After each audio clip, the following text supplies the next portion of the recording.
US-Handelskammer in der südchinesischen Stadt Chengdu hat auf Weisung der Behörden ihre Arbeit einstellen müssen. Nur 48 Stunden Zeit habe das AmCham-Team gehabt, um die Niederlassung zu schließen, berichtet die South China Morning Post. Der belarussische Präsident Alexander Lukaschenko erwartet eine große Waffenlieferung aus Russland, darunter Dutzende Kampfflugzeuge, Hubschrauber und Luftabwehrsysteme. Die Zahl der wetter- oder klimabedingten Katastrophen ist seit 1970 deutlich gestiegen.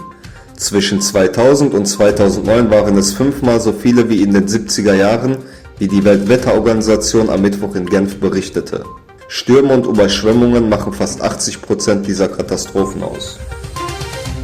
In Sanjak Novi Pazar in Serbien wurde ein türkisches Generalkonsulat eröffnet. Der türkische Außenminister traf auf seinen serbischen Amtskollegen, der betonte, dass diese Geste eine Vertrauensbasis zwischen den beiden Ländern schaffe. Ein Flugzeug der Qatar Airlines ist mit seinem Technikerteam am Kabuler Flughafen gelandet.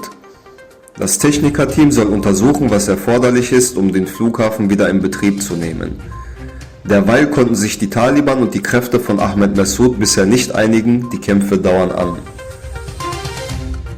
Eine der prominentesten Schauspielerinnen Chinas ist über Nacht aus der Öffentlichkeit des Landes so ausradiert worden, wie man es sonst von politischen Säuberungen kennt.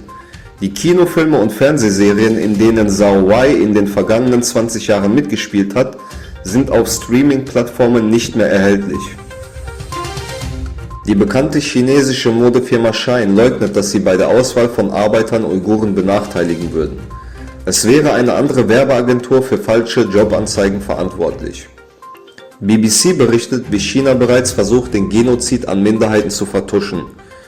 Internationale Aufmerksamkeit erlangten auch Jobanzeigen, wo die Annahme von Uiguren und anderen Minderheiten kategorisch abgelehnt wird.